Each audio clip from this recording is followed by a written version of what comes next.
ভারত ঘুমিয়ে নাই, ভারত খুব সজাগ আছে, আরো অনেক রাষ্ট্র সজাগ আছে।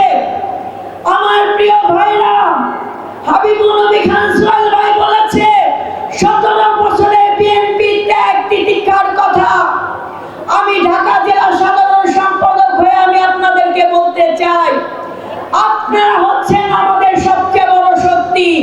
বাংলাদেশের জনগণ আমাদের সবচেয়ে বড় শক্তি। এই শক্তির বিকল্প কোনো কিছু নাই। তাই তারেক রহমান যে বার্তা দিয়েছেন, জনগণকে সাথে রাখেন, জনগণকে পাশে রাখেন, জনগণের কাছে বিএনপির আদর্শ, উদ্দেশ্য, দেশ নিয়ে ভাবনা, সেটি আপনারা জনগণের কাছে পৌঁছে দিন।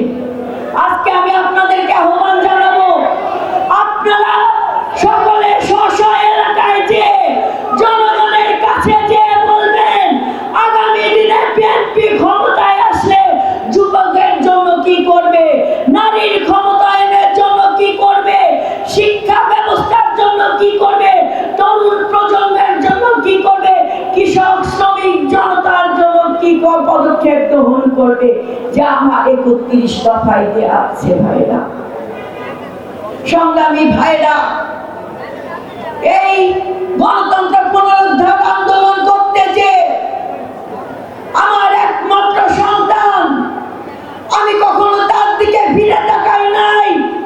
শুধু এই কারণে তাকাই নাই, দলের দায়িত্ব ভার আমার কাছে দিয়েছে, এটা আমার গুরু দায়িত্ব। আমি কখনো আমার শরীরের দিকে তাকাই নাই।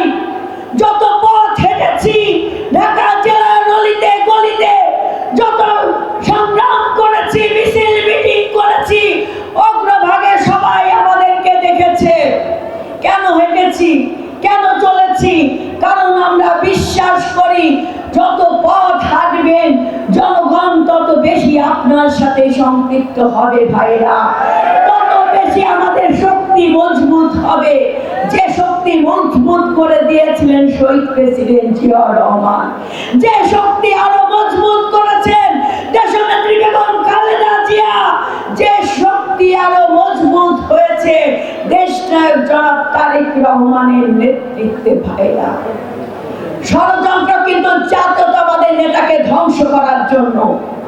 তাই আমাদেরকে রুখে দিতে হবে সকল ষড়যন্ত্র, আমাদের ঐক্যবদ্ধ থাকতে হবে। তাই নির্বাচন যত দ্রুত সম্ভব, নির্বাচনের দাবি নয়, এটা আমাদেরকে আদায় করে নিতে হবে, এটা আমাদেরকে আদায় করে নিতে হবে। কারণ জনগণের ভাগ্য নিয়ে আর কোন ছিনিমিনি খেলতে দেব না কোন গোষ্ঠীকে আমরা। ভাইরা, আজকের এই সভায় আমাদের প্রধান অতিথি বক্তব্য রাখবে। আমি উপস্থিত সকল নেতৃবৃন্দদেরকে ধন্যবাদ জানিয়ে আমি শুধু একটা স্লোগান দেব, আমার সাথে আপনারা স্লোগান দেবেন। সারা বাংলাদেশে কোন নেত্রী আছে? আন্দোলন সংগ্রামে কোন নেত্রী আছে? সংগ্রামে নেত্রী আছে? সেই নেত্রী খালেদা জিয়া, খালেদা তারেক রহমান, তারেক রহমান। বাংলাদেশ যাবে কোন পথে? ফয়সালা হবে রাজপথে। দিল্লি নয়, পিন্ডি নয়, সবার আগে বাংলাদেশ, সবার আগে। সবাই একসাথে হাত তুলে বলেন, সবার আগে, সবার আগে। এই বাংলাদেশটাকে আমাদের বাঁচিয়ে রাখতে হবে, এই বাংলাদেশটাকে আমাদের ধরে রাখতে হবে। স্বাধীনতা, সার্বভৌমত্ব শুধুমাত্র সুরক্ষিত জিয়া পরিবারের হাতে। সেই জিয়া পরিবারকে আমাদের শক্তিশালী করতে হবে। ভাইরা, বাংলাদেশ জিন্দাবাদ, বাংলাদেশ জাতীয়তাবাদী দল জিন্দাবাদ, শহীদ